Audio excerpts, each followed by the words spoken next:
vir jou 'n vergelyking tref tussen die lewe van Josef en die lewe van Jesus. Ek wil hê dat jy Josef se lewe moet gaan lees vanaf Genesis 37 tot 47. Josef was Jakob se gunsteling seun. Jesus was God se geliefde seun in wie hy 'n welbehae het. Josef is verkoop vir 20 silwerstukke. Jesus is verkoop vir 30 silwerstukke. Josef se kleed is afgeneem en geskeur. Jesus se kleed is afgeneem en geskeur. Onder Josef se bewind het die graanvelde goed gedoen.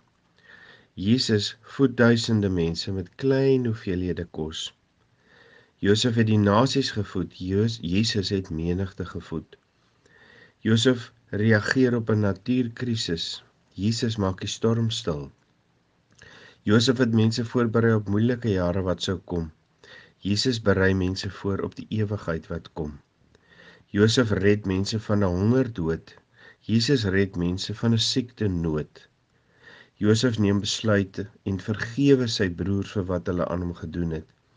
Jesus neem die besluit en word gekruisig om my en jou van ons sonde te vergewe. Farao maak Josef regerder oor Egipte. Jesus word deur God aan sy regterhand gesit om te regeer. Josef het mag oor Egipte van Farao ontvang. Jesus ontvang sy mag van God. Josef het vir sy broers materiële dinge voorsien. Jesus voorsien vir ons ewige vrede. Josef is vals beskuldig en in die tronk gegooi. Jesus is vals beskuldig en gekruisig. Josef se broers het gedink hy's dood. Die soldate het gedink Jesus is dood en 'n klip voor sy graf gerol. Josef is toe nie dood nie, maar regeer oor Egipte. Jesus is toe nie dood nie, maar staan op die 3de dag en regeer oor die heelal. Die dood het éventueel vir Josef ingehaal. Die dood het Jesus nie ingehaal nie, hy het hemel toe gevaar. Nou, daar's soveel vergelykings. Josef het God gehoorsaam ten spyte van sy omstandighede, wat gelyk het asof dit voortdurend alles net teen hom draai. Hy word in die tronk gegooi vir iets wat hy nie gedoen het nie, en daar sit hy met 2 amptenare van Farao, die skinker en die bakker, en hulle droom drome, en Josef lê vir hulle drome uit. En baie interessant, hy sê vir die skinker, as jy na 3 dae terug is by die koning, remember me, sê die Engels sê so mooi, remember me, sê Josef vir die skinker, vertel vir Farao dat ek sit nog steeds hier onregverdig. Die man wat aan die kruis langs Jesus hang, sê vir Jesus, remember me, wanneer u in u paradys kom. En ironies genoeg, die skinker het Josef vergeet. Maar Jesus het die man langs hom aan die kruis nie vergeet nie.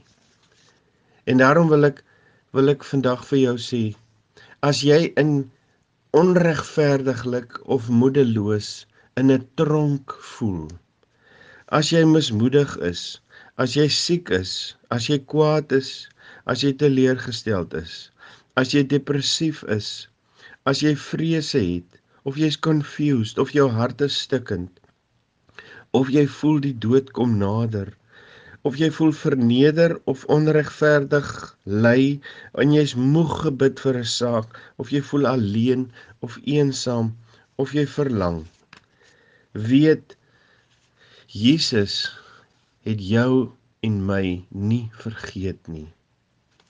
Josef het vir die skinker gevra, dink aan my, remember me, en die skinker het hom vergeet. Die man aan die kruis het vir Jesus gevra, remember me, dink aan my. Jesus het inklusief hom nie vergeet nie. Interessant, die skinker is na 3 dae terug na Farao. Jesus het na 3 dae opgestaan en die dood oorwin, om vir my en jou 'n totale sondevergifnis te bied. Dat, soos die man aan die kruis, Dink aan my as u in die paradys kom, in die hemel kom, sodat daar vir my en vir jou plek in die hemel gemaak is.